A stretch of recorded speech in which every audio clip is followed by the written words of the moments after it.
2021년도 문제 풀어보도록 하겠습니다. 자, 다음은 김 교사가 베커에 관련된 통계교육의 이론에 해서 중학교 3학년의 통계 단원 수업을 한 후에 작성한 수업 일지 일부라고 합니다. 자, 베커라는 학자가 2021년도에 처음 나오게 되었어요. 자, 베커라는 학자가 나오게 됨으로써 우리는 이 수학 교육론에서 조금 생소한 학자들도 조금씩 봐줘야겠다라는 생각을 할 수가 있겠죠. 자, 그래서 베커의 이론에 기초한 통계 수업을 진행할 때 얻을 수 있는 교육적 의의를 수업 일지 근거하여 두 가지 제시하고, 지금 보면 교육적 의의를 제시하고 기억과 관련지어서 A와 D를 비교하여 설명하는 문제가 되겠습니다. 자, 그러면 우리는 지문에 들어가기 전에 이 베커라는 학자가 어떤 것을 말했는지 간단하게라도 알고 가면 이 옆에 있는 이 지문을 해석할 때 조금 도움이 되겠죠. 자, 그래서 베커에 대해서 조금 알아보고 가도록 합시다.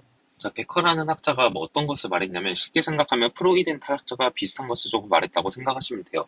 뭐를 말했냐면 현실 맥락에서 통계를 가르치자라고 얘기를 했어요. 이게 무슨 말이냐면, 이 현실 맥락에서, 즉 이 실생활에서 이 통계를 보고 그 다음에 통계를 이 정의랑 이런 거 어떻게 적용되는지를 가르치자라는 거예요.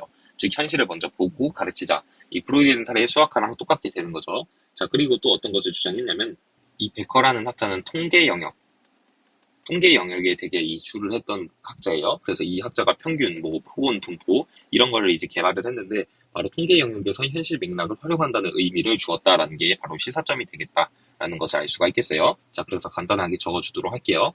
또 한 가지가 더 있죠. 수학사를 어떻게 활용할 수 있는지 시사점을 제공하는 거죠.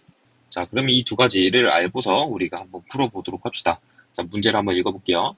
자, 도입 단계에서 다음과 같은 자료를 학생에게 제시하며 통계가 현실과 단절된 수량적인 자료 계산 체계가 아닌 것을 알려주고자 하였다라는 거죠.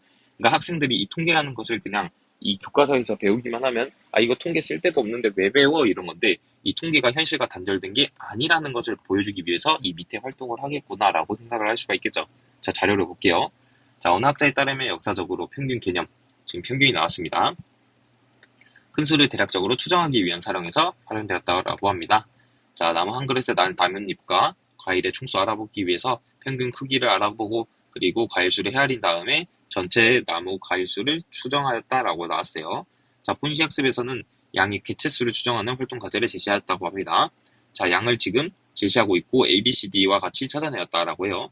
자, 묶음을 만들어서 묶음에 실제로 몇 마리 있는지 세워서 합하게 하였다. 자, 그리고 B는 하나의 수를 먼저 정하고 그 수만큼 양이 들어있는 묶음 표시에서 몇 개인지 어림하여 계산하였다라고 했고, 자, 이 C는 그림의 위쪽 모서리, 오른쪽 모서리에 따라 양의 수를 구하고 그 수를 곱하여 전체 양의 수를 어림하였다라고 했어요. 자, D는 바로 이렇게 격자를 나눈 거죠. 자, 이렇게 격자를 나눠서 평균적인 것에 해당되는 것을 고르고, 즉 여기가 예를 들어 요 타일이 바로 제일 평균적이게 8개라고 해요. 자, 그러면 그냥 이 8 곱하기 이 타일 수가 바로 이 4개씩 4개니까 바로 16개가 되겠죠. 그럼 16 곱하기 8에서 대략 6, 8에 48, 128마리의 양이 있겠다, 이렇게 대략 해주는 거죠. 자, 이렇게 D로 계산을 하였다. 자, 기억을 보면 학생의 통계 주요 개념의 역사를 살펴보면서 상황을 탐색하고 상황 속 문제 해결의 방법을 배웠다라고 했어요. 자, 이제 지문을 읽었으니까 다시 문제를 봐보도록 하죠. 자, 처음에 교육적 의의를, 통계 수업을 진행할 수 있는 교육적 의의를 수업 일지에서 두 가지 제시하라고 했어요. 자, 그러면 첫 번째로 어떤 것을 제시할 수 있을까요? 바로 베커의 시사점은 이 두 가지가 있다고 생각하시면 돼요. 통계 영역에서 현실을 맥락으로 활용하였으니까 우리는 어떤 것을 얘기해주면 되나요? 바로 이렇게 양을 세는 활동을 통해서, 양 세는 활동을 통해서 통계 영역에서 현실의 맥락을 활용했다라는 시사점을 한 가지 들 수 있겠다. 이게 바로 첫 번째 한 가지 시사점이 될 수 있다라는 것을 우리가 파악을 할 수 있겠죠. 이해되셨나요?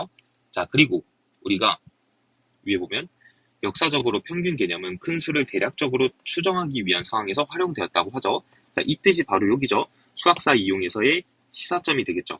이 개념을 통해서 수학사 이용에 시사점을 주었다. 이렇게 두 가지를 적어주면 되겠습니다.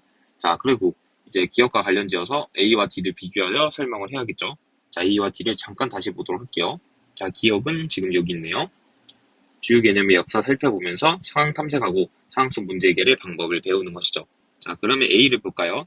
자, A는 묶음을 만들어서 그냥 실제 몇 마리의 양이 있는지 세어서 합한 거죠. 그러면 여기는 수학적 사고를 지금 했다 안 했다? 바로 안 한 거죠. 그냥 수세기만 한 거예요. 자, 근데 D를 보면 D는 이 격자 속에 양이 각각 몇 마리 들어간지 평균적으로 계산을 하고, 그리고 그 안에 있는 양의 수를 세어서 격자 수에 곱하였다. 이 방법은 지금 평균을 이용하였다라는 것을 알 수가 있겠죠. 이해되셨나요? 자, 그러면 이 우리가 어떻게 서술을 해줄 수 있냐면 이 기업과 관련 지어서 이 A는 묶음을 만들어서 묶음에 실제로 몇 마리 양이 있는지 세어서 합하였는데 이 평균 개념은 사용하지 않았다라는 것을 있고, D는 이 자료 내용과 비슷하게 이 평균적인 것, 이 해당되는 것을 골라서 수를 센 다음에 기억자의 수를 곱한 것으로 평균 개념을 활용하여서 바로 양의 개체수를 측정하였다라고 기억의 이제 관점으로 우리가 해석을 해줄 수 있겠습니다.